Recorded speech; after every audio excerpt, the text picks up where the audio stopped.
This is my 1955 International R180.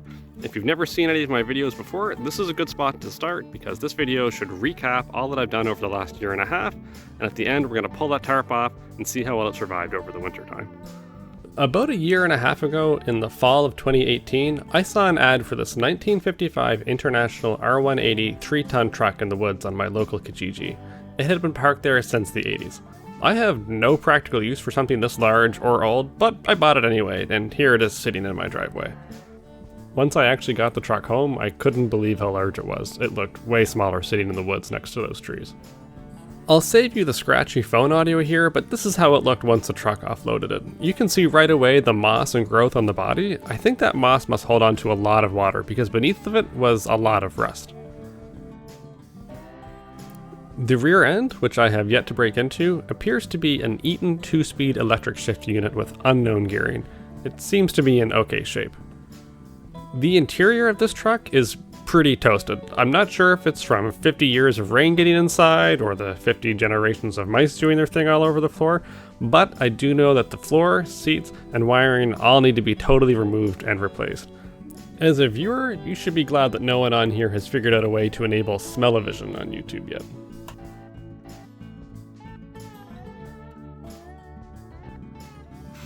I also figured I would clean the outside of the truck at this point as well. As much as I adored the patina that this truck had built up, and I really did love that patina, it had to come off to prevent any future rot, and boy was there rot. Next up, I decided to check the condition of my original engine. It was an International Black Diamond 308, and apparently it came with the water for oil option, so it had to go. As a side note, my new Toyota calls for 0W16 oil, which is basically the same stuff. Okay. Oh yeah.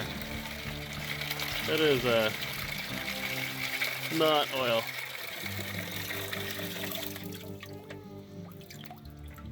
Wow.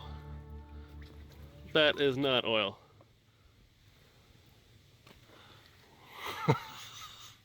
Okay. That explains the rusty dipstick, I guess, doesn't it? Now that I know that my engine is bad, I can start taking steps to remove it. That included removing the radiator and grille,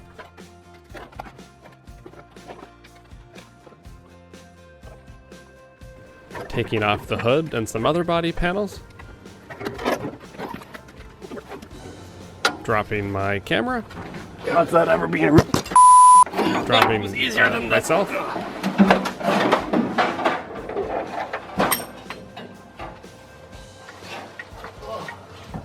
I'm dead, Lucy. I'm dead. and dropping my drive shaft. At least that last one was on purpose. Next up is the transmission removal. That was not a graceful ordeal, but I got it out of there and I kept all my fingers and toes firmly attached to my body in the process. The two main reasons I chose to change the transmission came down to parts availability, which was none, and looking for a top gear with a final drive taller than 1:1. With the transmission gone, I can finally work on getting that engine removed. I'm still a little sad that I couldn't save it, but it was filled right up to the rockers with water and there was nothing I could salvage from it internally. And if you think I was joking about that last bit, I'm actually not. Here is more of that water for oil coming out of the bottom of the oil pan and top of the oil bath, which at this point was closer to being a bird bath than it was an oil That bath. should be oil, but it's water.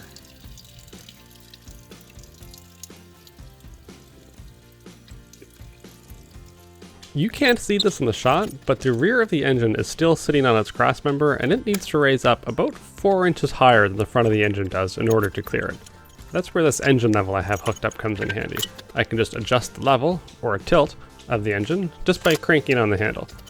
Too bad I had the handle on the wrong side of the engine and had to flip the whole thing around after this shot.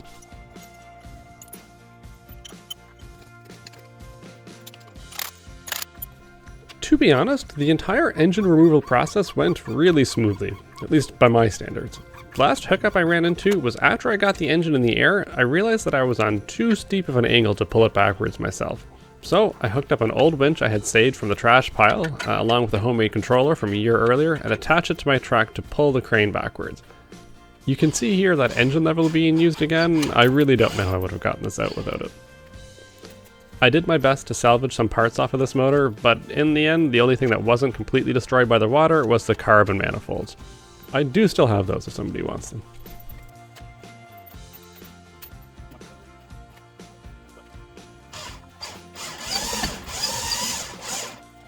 Speaking of things that were destroyed, let's take a look at the fenders. Believe it or not, this is actually the better of the two fenders that I have, but I'm still working on the other one. I do plan on replacing these someday, but in the meantime, I'll get these ones looking at least passable so that I can roll down the road. Looking at the right side of this fender, it's pretty obvious that most of the rust occurred at points where the body panels butted up against one another, and this is more or less true of the entire truck. You may also be able to see somebody else's previous patchwork here. This made it a little bit harder to work around, but it was an old farm truck and you can't really hold it against them. This is probably a good spot to mention that I am not a skilled welder or bodyman. In fact, this project was my first time ever welding with gas instead of just regular flux core. So you have to understand that this is less of a tutorial and more of just a learning experience for me. This is the fender after it was mostly finished. Keep in mind that, again, this is hopefully just a temporary fender until I can find one in better shape. It did make for good practice though. You'll also have to excuse my body fill being applied before the primer. I know now that this may attract water and cause faster rusting in the future, but what's done is done. Overall, I'm still really pleased with how this fender came out. As for the fender on the other side, let's just say I'm glad it's facing the neighbor's house and not mine. But before I did any more body work, I wanted to make sure that my frame wasn't rusting away to nothingness on me. I can replace body panels, but I cannot replace this frame. First, I decided to give it another power wash. Although I had washed the body before, I had never washed just the frame. My goal here was to remove this layer of green growth that the frame was covered in, as well as any residual dirt. It didn't show up well on camera, but the frame was a noticeably different color after being pressure washed. After I had the frame washed, I went right to paint. Seeing the truck frame change color as the trim-clad oil-based rust paint was applied was very satisfying. Now, I had originally planned on giving the entire truck a once-over with a grinder, just to knock off any rust, but after being washed, I felt that it was smooth enough to skip over that. There was just about zero rust scaling anywhere on that frame. Future me will let you know if that was a mistake or not. Now, how it could possibly be that this frame has such very minimal pitting and no rust holes at all after sitting exposed in the woods for almost 70 years, while my more modern half-tons are rusting away after not even a decade, I'll never know.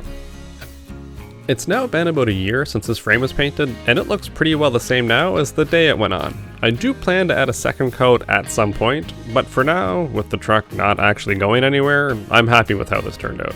I don't think there was an inch of this frame, or myself, that wasn't covered in the paint by the time I was done. The last thing I did to this truck before I had it covered up for the winter was have it vapor blasted by a professional and then painted by an amateur. If you don't know what vapor blasting is, it's basically just sandblasting, but instead of using air to propel the blasting media, it uses water vapor. That way it keeps the mess down, makes cleanup easier, and the water helps dissipate the heat, so there's no chance of warpage like there is with sandblasting. Overall, it's a great process, but for me, it ended up being a bit of a perfect storm type situation, featuring some unexpected rain, being sold the wrong primer, not noticing it until it was too late to apply, and even losing some footage. But if you want more detail on that, then there's an entire video about it on my channel. I do recommend having the process done overall, as long as your luck isn't as bad as mine was. In the end though, I'm glad I had it done because the guys did a great job and the price was 100% worth it. These are just a few before and after shots of the truck just after it was blasted, and it looks a million times better and gives me a very clean platform to move forward with. However, it also unveiled some spots like this one here where the fenders were sitting that will need to be filled before I do my final primer coats. This last photo here shows the truck after it received its 2 coats of primer. It's actually kind of hard to tell that it was primed at all on the camera because the color of the epoxy primer is so close to that of the bare metal, but it was done and there are 2 coats on there. I covered the truck up about a week after this image, but I know that there's already some rust forming from my earlier mishaps because it was there before I put the tarp on. So now that we're all caught up to current time, I say we take the tarp off the truck and see how it's made out for the winter. Even at the time of recording this, I haven't yet seen what's underneath, so I've really got my fingers crossed that this whole process wasn't a waste. Alright, well, this is it. I haven't looked underneath this tarp yet, so hopefully my truck survived the winter.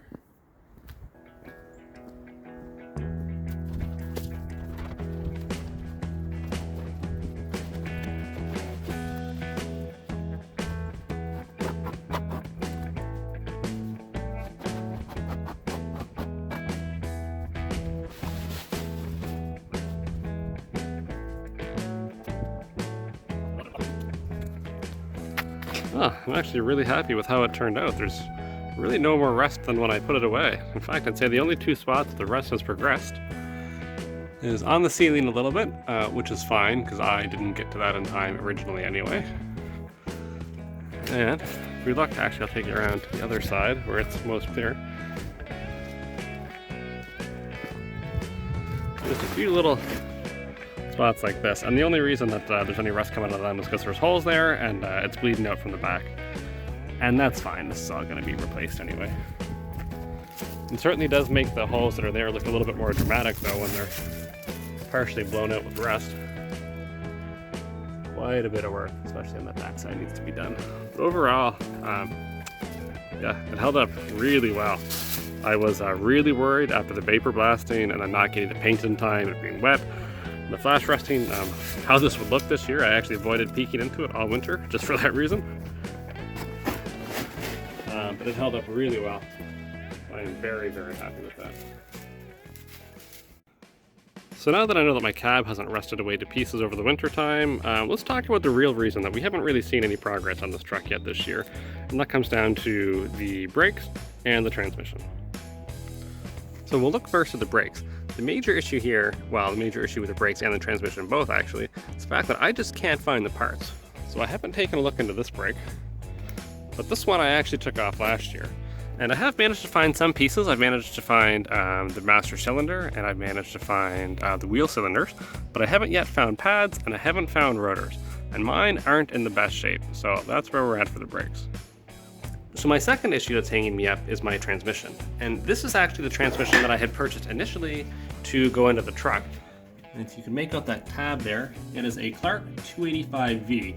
Which, when I purchased it, I assumed had an overdrive gear, but I was incorrect, and this transmission does not have an overdrive gear. And because of that, and the really, really low gearing and relatively small tire size of the truck, I'm trying very hard to find a Chevy NV 4500 to bolt up behind this 454 big block. So hopefully in the future, when I can find that, and I have been looking for the better part of a year for one of those as well, then we'll be able to drop in the drivetrain and move ahead. So that brings us up to today. I'm still on the hunt for parts, but I am getting close to being able to move forward again. I'm not looking to do any sort of sophisticated resto mod, but I don't want to settle for second-rate parts either, so the search continues. Hopefully I'll have everything I need to move forward again soon, but in the meantime I have lots of other projects to work on which may appear on this channel, such as the Argo or another outboard. If you'd like to see those, or more of this truck as it progresses, then you can subscribe to this channel to see future content. Thanks for watching.